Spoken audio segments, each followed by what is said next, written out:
শুভ সকাল বন্ধুরা। তো আমি রান্নাঘরে চলে এসেছি, শিখা রান্নাঘরে চলে এসেছি। তো আজকে ফজলি আমের চাটনি দেখাবো কিশমিশ আর খেজুর দিয়ে। তো কড়াইটা বসিয়ে নিয়েছি, তো আমগুলো কেটে নিয়েছি বন্ধুরা। এই যে ফজলি আম একটু বড় সাইজের আছে মোটামুটি, এই যে দেখুন। তো ফজলি আমের চাটনিটা খেতে খুব ভালো লাগে, মিষ্টি মিষ্টি লাগে আর স্বাদও লাগে। তো ফজলি আমগুলো কেটে নিয়েছি লম্বা লম্বা করে, এই যে দেখুন জলে ভিজিয়ে রেখেছি।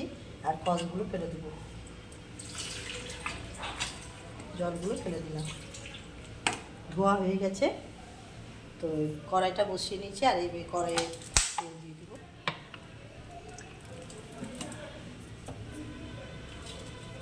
আর ফোড়ন শুকনো লঙ্কা দিলে খুব ভালো লাগে খেতে। দুটো তেজপাতা দিয়ে দিলাম। এবারে পাঁচফোড়ন দিয়ে দিব বন্ধুরা।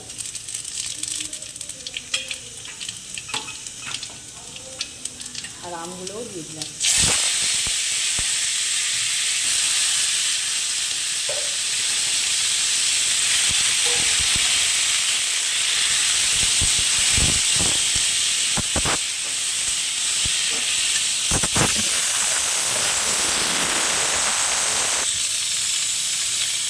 পরিমাণ মতো হলুদ, লবণ, অল্প স্বাদ আনার জন্য হলুদ অল্প পরিমাণ, আবারও নেড়ে দেবো।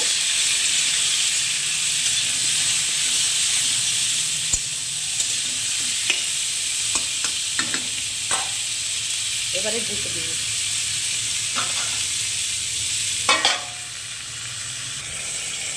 ঢাকাটা তুলে দেখুন বন্ধুরা, ফজলি আমের চাটনি খেতে এত ভালো লাগে, দারুণ লাগে। আবার আমি সর্ষের ফোড়ন দিয়েও ভালোবাসি। দেখুন কত গরমে আমি রান্না করছি, আর রান্না করতে এত ভালো। বোমা বলছে রান্না করতে হবে না মা, আমি রান্না করছি, তাও আমি দিচ্ছি না, বুঝছে।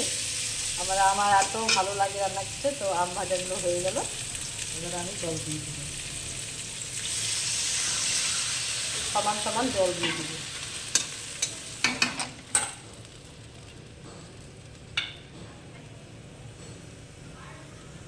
আর এই যে কাজু কিশমিশ আর হচ্ছে খেজুর এর সাথে দিয়ে দেবো।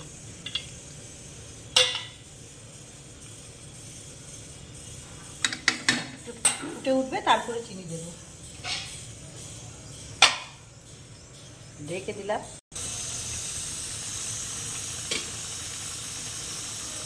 ওগুলো সিদ্ধ হয়ে গেছে বন্ধুরা। এবারে আমি চিনি দিয়ে দিই।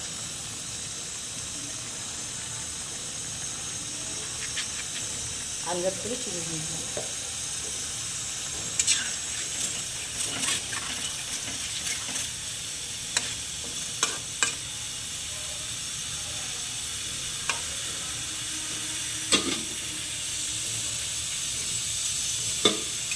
আবার 2 মিনিট ঢেকে দেবো।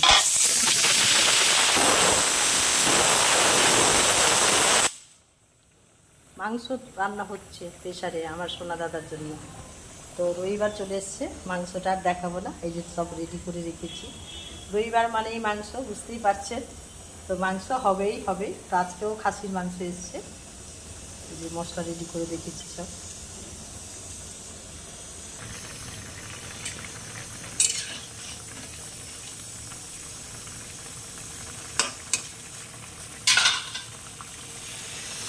দেখুন বন্ধুরা, চাটনিটা হয়ে গেছে। এবার গুঁড়ো মশলা দেবো।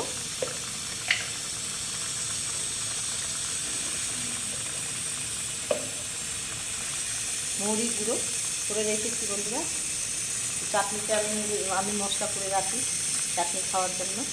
মৌরি গুঁড়ো আর এলাচ, দারচিনি সব গুঁড়ো করে রাখি।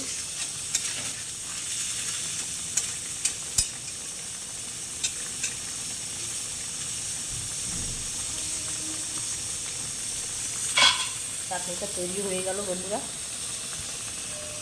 তো ফজলি আমের চাটনি কেমন লাগলো আমি রান্না করে দেখলাম।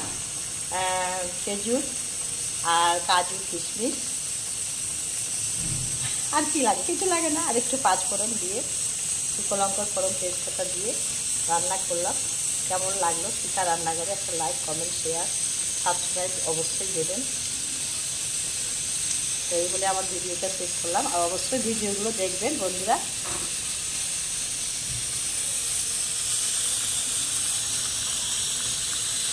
এবারে আমি ঢেলে নেব। তো ঢেলে নিলাম এবার বাটিতে।